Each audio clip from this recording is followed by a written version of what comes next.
What's up, everybody?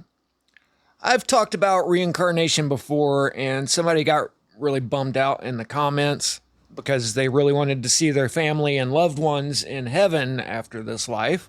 So I wanted to point out a couple things that could still be the case.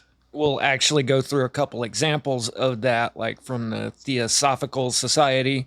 And there's this little kid that remembers his whole squadron from Iwo Jima, and he talks about being met by three of his buddies when he got to heaven. So if we do reincarnate, that doesn't necessarily mean that that's all there is to the story. And the other thing is I have no idea what's really going on here. I'm just some guy with an internet connection, and I warn you guys all the time about people online with an internet connection saying things. It's best just to take it with a grain of salt. I know our lives seem to be of the ultimate importance to each and every one of us. I mean, that's the basis of everything we know and hold dear. But if you think about eternity forever and ever, then getting a memory swipe and throwing on a meat suit is basically just another day at Disneyland. You get done with it, you have a good laugh with your buddies and say, let's do it again. And after about 10,000 of these, then you probably start to lose that personal relevance of each particular life, and you just look at it as, okay, in this life I learned this and that, and I definitely don't want to do that again, all the while trying to grow and cultivate good karma. In Buddhism, they say that there are 6 realms of reincarnation. Working from the bottom up, you have the hell realms, the animal realms, the hungry ghost realms, the Atula or Asura realms, the human realm, and the gods and heaven realm. The gods and heaven realm gets kind of confusing because it's all divided up, but the top 4 planes are immaterial, ethereal realms where only the supreme gods and Brahmas live. And those 4 planes are the neither perception nor non-perception plane, the nothingness plane, the infinite consciousness plane, and the infinite space plane. Then below that are the 16 fine material planes. This is the highest level of practicing meditation in Buddhism. I'm not going to go through all 16, but a couple examples is Nimirati, which means the gods enjoy inventing the creative ones and transforming them freely, depending on their ability. Tusita is the realm of happiness and joy where Bodhisattva Mataya lives. It is believed that Bodhisattva Mataya is in Tusita to wait so as to be reborn as a human in the next life and cultivate to become the Buddha. Tavatimsa is where King Saka lives. Saka is considered as the king of the gods and the guardian of Buddhism. In the past, this place belonged to the Asura Devas, which we'll talk about in a minute. However, Asura Devas were attacked by 33 gods that King Saka was the commander of. And in the 33 worlds of the gods, each plane is guarded by one god. So another use of 33. And they're also saying that these higher realms used to be controlled by demons, basically. We'll talk about the Asuras in just a second. But it seems like the battle between good and evil is universal through all of the planes of existence. But let's get out of the heavenly realms and down to something we can all relate with.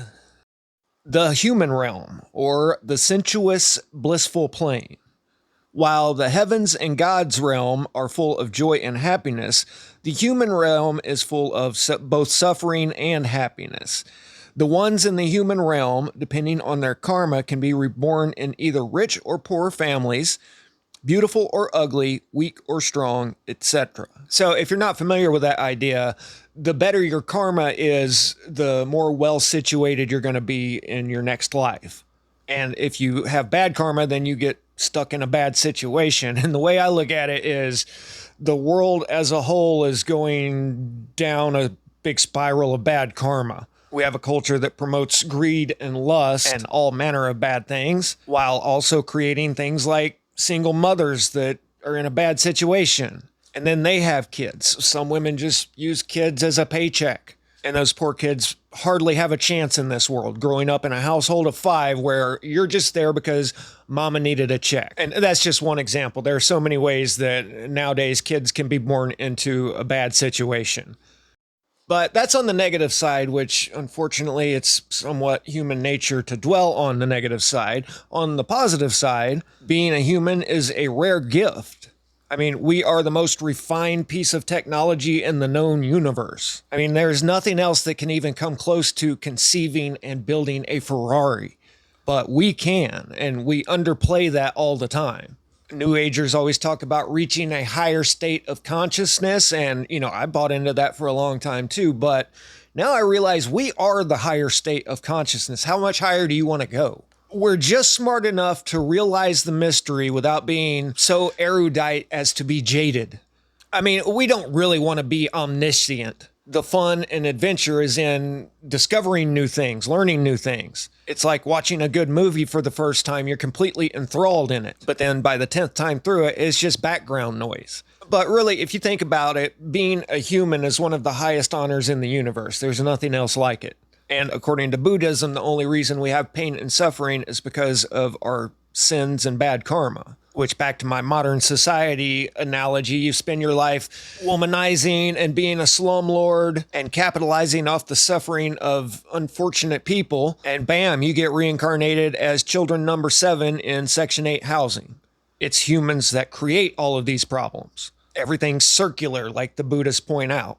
But you also have an opportunity to live a great life. And if things are great, you should be grateful. Then below the human realm is the realm of the Atula or the Asura, as I usually hear it, Asura. The Asura devils are extremely aggressive and full of hatred. So basically what we'd call demons, I guess.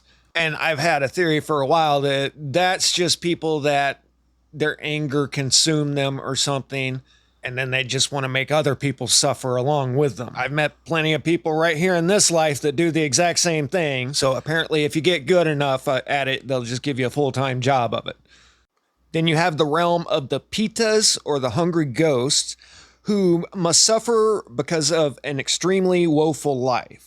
They have to wander so as to look for food, no home, no clothes, no food. They are really thirsty, hungry, and weak. This wasn't written by somebody whose first language is English, but ghosts that wander and have a hunger that can never be satiated. Then below that, they put the animal kingdom, which for me, I would switch the order around to that because I'd much rather come back as an animal than a hungry ghost or an Asura. They say the lives in the animal realms are also usually being treated badly by other sentient beings. They are hunted, beaten by various species or humans, and this is a realm full of fear and suffering. But I'd rather be a deer wandering around the woods than a hungry ghost. And I gotta say, dogs must be next in line to be human or something. And oh yeah, check this out. I'm walking ruckus down at the river, and we come up on this. It's just a gravel bar, and there's a watermelon growing here. So somebody was down here just eating watermelon, spit out a seed, and watermelon grew. That one was rotten, but I found another one up here about 30 feet away. That's pretty cool. But according to Buddhism, a human can be demoted from the human realm back down to the animal realm. And then for the worst of the worst, you have the hell realms, a place for ones with many much bad karmas. Like I said, this article is hilarious. They English a little very much. But of course, in this realm, you are tormented for your sins. I don't think they consider it to be eternal, though. I think you're punished commensurate with your activities, and then you're reincarnated as an animal or a human. So that's the 6 realms of incarnation according to the Buddhists, and I've even wondered if it's actually the same for everybody. The Inca actually say that each of all of the different thousands of tribes were created by a different god. And since I don't actually understand what a god is, then I don't know what kind of afterlife they set up for each of us. So I'm not too sure about the 6 realms there, but I do think that we reincarnate, at least some of the time. And it's actually pretty well documented that some children remember their former incarnation. Psychiatrist Ian Stevenson documented about 800 cases of this. One of them is the case of Carol Bowman, who, when her son was about 5 years old in 1988, when he began professing that he was a black soldier wounded by a gunshot to the wrist.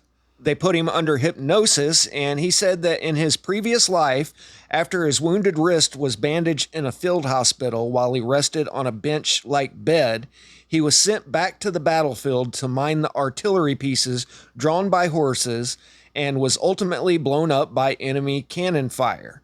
He drew pictures of the medical camp where he was treated, which somewhat resembles the American Civil War. So in a case like this, the kid's 5 years old, so he's old enough to have heard about these battles, and one could just be fantasizing this, or two could honestly believe this. He could dream about this every night and think that he's remembering a past life. You never know. But kids in other cases have specifics that it's just beyond coincidence. Or he could really be remembering it here. Stevenson was taken aback by the child's claim that after he was blown up, he was floating above the battlefield, glad to leave the carnage behind. And he claimed that as a spirit, he was able to travel around space and time quickly. Now, here's a couple cases where they get really specific. This Lebanese boy named Ahmad mentioned names of people he had known, described property he had owned, told of events that had happened. He sometimes spoke of these matters in his sleep, and sometimes in talking to himself, he would wonder how those people he used to know were getting along now. He claimed to have been a member of the Buhamzi family in the village of Kirby and begged to be taken there. Ahmad's father scolded him for telling lies about a former life, but one day a visitor from the village of Kirby came to Ahmad's town, and the young boy was able to identify him on the street. This event caused Ahmad's family to take his tale seriously. When Stevenson investigated the case, no contact had yet been made between Ahmad's present and former families.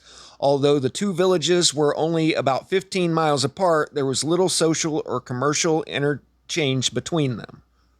The life that Ahmad seems to have remembered was that of Ibrahim Buhamzi. Ahmad described Ibrahim's mistress, Jamele, and was able to name and identify many of Ibrahim's relatives and friends. He described in detail a truck accident that offed one of Ibrahim's cousins. Ahmad described bangers that had belonged to Ibrahim, who was fond of hunting. He described the location of Ibrahim's house, two adjacent wells, the garden under construction at the time of Ibrahim's passing, 3 vehicles Ibrahim owned, a small yellow automobile, a bus, and a truck, pretty specific on everything here, and a variety of other details. He was able to repeat Ibrahim's last words. Also significant is the fact that the child Ahmad often expressed a great joy at being able to walk. Ibrahim had passed at the age of 25 after spending a year in a sanatorium. He suffered from tuberculosis and was bedridden for the last part of his life. So he was stoked just to have a functioning body. So the family doesn't know what's going on. The kid's just saying all this weird stuff, but his earliest stories were about a name. They thought he was saying Muhammad, and a truck accident, which the victim had both legs broken. And his very first words were Jamele, the ex-mistress. So they're thinking this kid's just crazy, and then he actually spots somebody from his old village and then went there and had a full recall of everything. The Theosophical tradition has an interesting take on things here. If the preceding life ended prematurely by an accident or something, the time between lives is relatively brief. In this guy's case, it was 9 years between them. And that varies depending on who you ask. I think the Tibetan Book of the Dead, it's about 40 days or something. And they point out most cases are in the same culture, often in the same general geographical area. I've theorized for quite a while that you reincarnate locally. Even when they're trying to find the next Dalai Lama, who is supposed to be the same soul incarnated over and over again, they just check right around there in Tibet. And I think if you come back in the same culture, you've already got the language and a few muscle memories. Like child actors from 100 years ago weren't very good because it was brand new to everyone. But then after a couple generations, these kids are whipping out Macbeth at 4 years old. So I think you have a type of spiritual muscle memory that you come back with.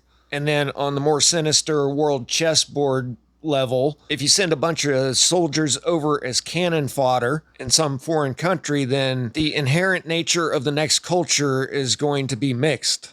And then those souls have to start over at phase one and learn a whole new language and culture and are kind of behind everybody else. But I don't know, just some thoughts. As far as how much time in between each carnation, they pretty much go right out and find the new Dalai Lama, after a few months well, the kid's usually a couple years old, but they figure in just a couple months for the in-between Bordeaux's. According to Theosophical writers, when a life is completed normally, the experiences the lifetime was intended to give the individual have been fully realized. Then the individual needs a long period between lives to absorb and internalize the results of those experiences. When the individual returns to birth, it is to gain new experiences, and that return occurs after all the specific memories of the old personality have been discarded. There is thus no conscious link between the old and new personalities. That's a pretty interesting idea. So just like Ahmad Ibrahim, we have James 2 and James 3, this kid that remembered his former life as a fighter pilot in Iwo Jima.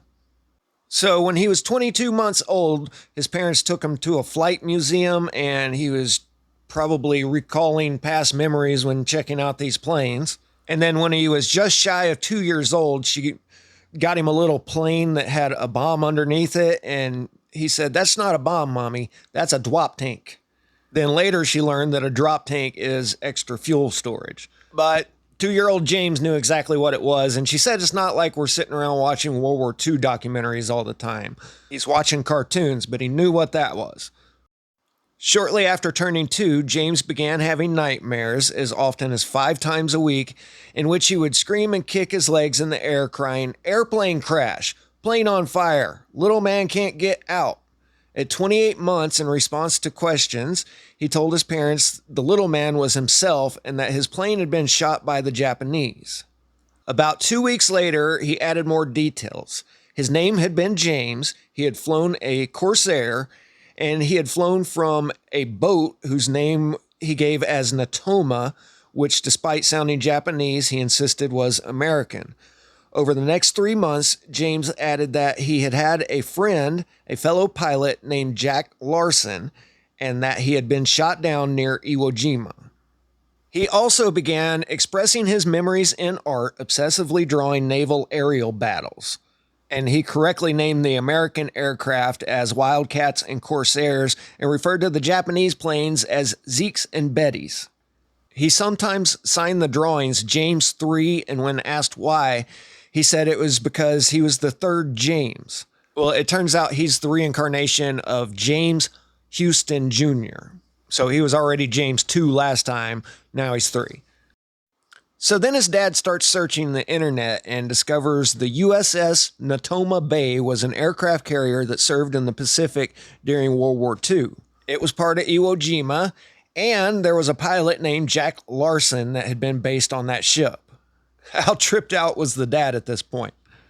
Then he started tracking down veterans, and it turns out Jack Larson's still alive. And they find out a pilot, James McReady Houston of Pennsylvania, had been KIA'd near Iwo Jima, 21 years old, and everything pretty much matched up with what little 2-year-old James was saying. One exception is that Houston was shot down in a Wildcat and not a Corsair. But Houston's sister, Annie Barron, uncovered a photograph of Houston standing in front of a Corsair. So he had flown one. It was probably his favorite aircraft. And man, them were the days, huh? 21-year-old kid. Here you go. Here's a fighter plane. Now we're going to slingshot you off this boat and you shoot them down before you get hit. So then they found eyewitnesses who had seen Houston's plane, and they confirmed it was hit in the engine, went up in a ball of fire before it crashed, which lined up with little James saying he had been hit head on. And then the craziest part about this, they went to a reunion for Natoma Bay pilots, and James recognized one of them, Bob Greenwalt, by his voice. So the last time James had seen this guy, he was 21. Now he's an old man, and he still sounds the same. Further talks with James 2's sister, Annie, And he started talking about their father's alcoholism and convinced her that he really was her brother. He even knew about a painting that their mother had done of Annie as a child. When you have details like that are that specific, it's just beyond coincidence. James also made statements about two memories of the period in between carnations. First, he said he remembered choosing the Lenningers as his parents and gave some veridical details of the time prior to his conception, including correct details of a hotel on Hawaii they had been staying at during vacation. Second, when his parents asked him why he had named his G.I. Joes Billy, Walter, and Leon, he answered, "Because that's who met me when I got to heaven."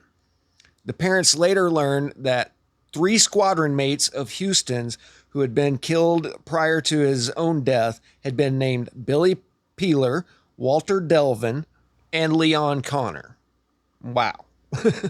So in this case, there's about a 40-year time gap between incarnations. So maybe if you have good karma, you have a nice, pleasant stay at hotel heaven, kick it with your friends and family for a while. And you say, yeah, it's nice here and all, but, I still got some work to do. I'm going back in. That's if you got good karma. I think that there's got to be some cosmic law to things to where if you have bad karma, you get what's coming to you. So I don't know if you always reincarnate, but I think sometimes for sure you do. And I remember as a kid, everybody feels socially uncomfortable and out of place. That's a natural part of being a kid, I think. But I also had this feeling like something really bad had happened in my life. And seriously, when I learned about suppressed memories and stuff, I wondered, okay, do I have something that I don't remember that happened to me? I don't know. It was weird and too deep for a kid to be thinking. When I first learned in church about the eternal soul and how I'll be here for eternity, that was the most terrifying thing I remember as a child. Or, well, a teenager. I'm just like, man, I didn't ask for this. And now if I screw it up, I burn in a lake of fire for eternity. Anyway, I think there is a cosmic justice system, so try to lead the best life you can. And whatever happens after this life, just know we're all going to do it. It's a natural part of life. It's the one thing we all have in common, no matter what. So I hope you guys enjoyed it. I'll catch you on the next one. Static out.